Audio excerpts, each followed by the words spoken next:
안녕하세요. 오늘은 키토제닉 다이어트를 알아보시거나 또는 시작하시려고 고민하시는 분들이 조금 많이 궁금해하실 부분에 대해서 이야기 나눠보려고 해요.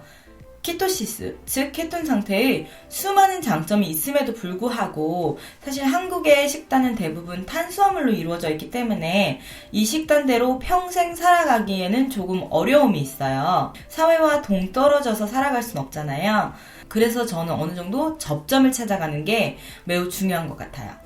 그리고 영양소와 섬유질이 풍부한 뿌리 채소를 탄수화물 함량 때문에 평생 멀리해야 한다는 부분에 대해서도 저는 조금 의문이 있어요. 그래서 이런 의문을 가지고 있던 와중 제가 평소에 즐겨 듣던 마이클 벤 박사님의 유튜브 영상에서 좀 해답을 얻게 되었어요.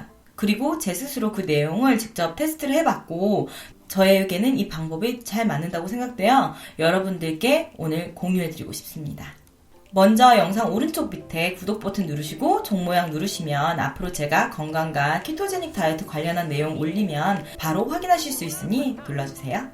먼저 이 방법에 대해서 간단히 설명드리자면 한 번에 완벽한 키토시스를 진행하신 후에 그 뒤부터는 탄수화물 섭취를 허용하는 거예요. 그리고 나서 약식의 키토시스, 약 한 달에 한두 번 정도, 3일 정도의 키토제닉 다이어트를 유지하시고 그 외의 시간에는 탄수화물을 섭취하시되 간헐적 단식을 진행하시는 방법이에요. 그런데 우리가 키토제닉 다이어트를 시작하시면서 첫 일주 정도에 키토플루를 경험하신 분들이 많잖아요. 그래서 키토아웃에 대한 두려움이 엄청 많아요. 그런데 사실은 그럴 필요가 전혀 없어요. 왜냐하면 첫 번째로 우리가 키토시스를 진행을 했을 때는 우리 몸이 아직 지방을 주 에너지원으로 사용하는 것에 익숙치가 않아서 그러한 적응 단계, 즉 키토플루를 겪게 되는 건데 몸에서 기억을 하기 때문에 앞으로 키토플루가 그렇게 강하게 오진 않아요. 그리고 한번 우리 몸이 경험을 했기 때문에 키토인, 아웃, 키토시스에 들어가는 것과 키토시스에서 나오는 것에 대해서 상당히 유연하게 잘 대처하게 돼요. 실제로 구석기 시대 사람들도 탄수화물 섭취하지 않았느냐? 그것은 아니거든요. 기회가 되면 그들도 과일과 벌집 같은 걸 발견했을 때는 충분히 많이 섭취했을 거라고 생각이 돼요, 저는. 그리고 제 스스로도 테스트를 해봤는데 약 3, 4주 뒤부터는 상당히 키토인도 되게 잘 되고 그 전날 탄수화물 섭취했음에도 불구하고 그리고 케톤 상태가 될 때도 예전처럼 키토플루를 경험하지 않게 되더라고요. 그럼 이 방법에 대해서 조금 더 자세히 설명드릴게요. 우선 2주 동안 완벽한 키토시스에 들어가셔야 해요.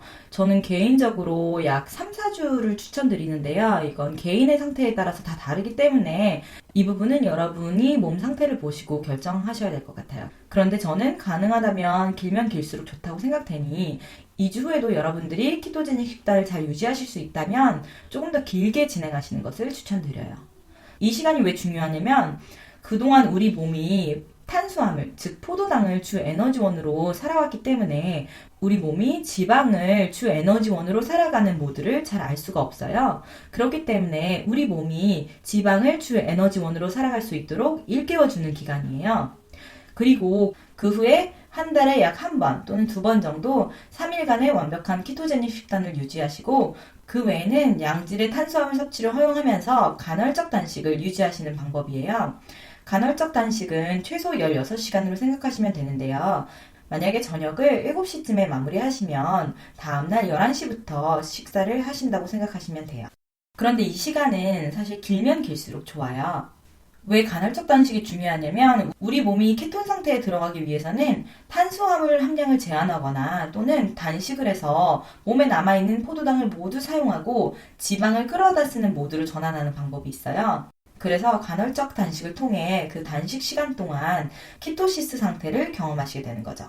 다만 처음부터 간헐적 단식만 하고 완벽한 키토시스를 경험하지 않으면 우리 몸이 지방을 주 에너지원으로 사용하는 방법을 잘 모르기 때문에 한번 키토시스를 제대로 경험을 하면 몸이 기억을 해서 간헐적 단식만 해도 빠르게 키토시스에 진입하게 돼요. 그리고 이때 빠른 키토시스 진입에 도움이 되는 것들이 몇 가지 있는데 외인성 또는 외부 케톤체를 섭취하는 거예요. 또는 MCT 오일을 섭취하는 방법도 있어요. 실제로 외부 케톤체는 미국에서 많이 판매되고 있는데 주로 BHB 케톤체를 복용을 해서 조금 더 빨리 키토시스 진입에 도움을 주는 식품이에요. 그런데 저는 아직 이런 제품 시도해본 적은 없고 아무래도 조금 더 자연적인 방법을 선택하는 것을 선호해서 코코넛 또는 MCT 오일을 활용해요. 그래서 아침에 간헐적 단식 시간 동안 방탄커피에 MCT 오일과 버터를 넣어서 마심으로써 공복을 유지하는 것과 케톤 상태에 조금 더 빨리 진입하는 것에 대한 도움을 얻고 있어요. 제가 키토제닉 다이어트를 시작한 지 이제 5주차, 6주차 정도 되었거든요. 그런데 3주차 말부터 외식도 조금 있고 밖에 있으니까 좀 식단을 챙겨 먹기 어려운 경우도 좀 있었어요. 그래서 탄수화물을 좀 섭취하기 시작했는데 물론 예전처럼 쌀밥 또는 뭐 빵이 주식이 되진 않았지만 그래도 떡도 한 조각씩 먹고 뭐 돈가스와 모밀국수도 먹고 했거든요. 그런데 그때는 물론 키토 아웃이 되었어요. 제가 느낄 수 있었고. 그런데 다음날 간헐적 단식을 하면서 방탄커피만 섭취를 했더니 금방 다시 키토시스에 들어오더라고요. 저는 혈액 검사를 통해서 확인을 하는데 정말 그렇게 오랜 시간이 걸리지도 않고 바로 다음날 키토시스로 들어오고 점점 더 이 시간이 짧아지더라고요. 그리고 저는 키토플루를 겪는 게 주로 두통으로 오는데 처음에 이렇게 탄수화물 섭취를 허용했을 때는 약간의 그 두통이 다시 오긴 했었는데 점점 이렇게 키토 인아웃을 반복하다 보니 어느 순간부터는 두통도 느껴지지 않고 키토플루도 오지 않더라고요. 그리고 점점 더 키토 인, 아웃 되는 시간이 매우 짧아지기 시작했어요. 그리고 굳이 혈액 검사도 할 필요가 없었던 게 저는 이제 제가 케톤 상태에 들어오면 느끼는 증상들이 있거든요. 그 중에 제일 중요한 게 에너지가 넘치고 좀 뭐랄까 두뇌가 맑아지는 느낌? 그런 상태가 되거든요. 그래서 이렇게 전날에 탄수화물 섭취를 하고 다음날 방탄커피 또는 방탄코코아만 섭취를 하면서 있다 보면 아침 10시만 돼도 제가 키토시스에 있다는 것을 느낄 수 있더라고요. 그래서 이 방법에 대해서 확신이 생겼고 여러분들께도 한번 공유를 해드리고 싶었어요. 그런데 늘 중요한 건 우리 몸이 다 다르기 때문에 제 방법이 100% 모두에게 맞다고 말씀드릴 수는 없어요. 그래서 본인에게 맞는지를 케톤 측정기를 가지고 꼭 확인하시면서 진행하시는 것을 추천드려요. 제 하루 루틴을 공유해드릴게요. 저는 아침 10시에 방탄커피를 마시는데요. 커피에 버터 한 스푼, MCT 오일 한 스푼을 넣고 마셔요.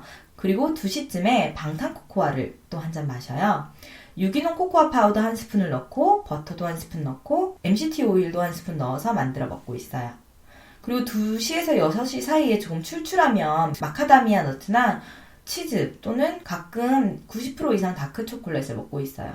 사실 이렇게 억지로 식사량을 줄이는 건 아니고 한 달 정도 지나고 나니까 별로 배가 고프거나 먹고 싶은 생각이 없고 에너지가 넘쳐서 간단하게 이렇게 방탄코코아나 너트류를 대신해서 먹고 있어요. 그리고 저녁 6시에는 키토제닉 식단을 먹거나 또는 탄수화물 섭취하기도 해요.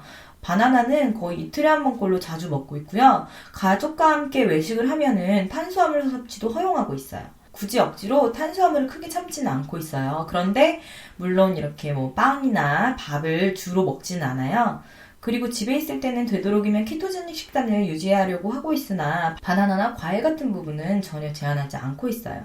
그리고 쌀밥이나 빵 같은 경우에는 어느 정도 키토제닉 식단을 유지하니까 굳이 먹고 싶은 생각이 별로 들지 않더라고요. 그래서 제가 정말 먹고 싶을 때는 조금씩은 먹지만 굳이 먹고 싶지 않은데 억지로는 먹고 있진 않아요.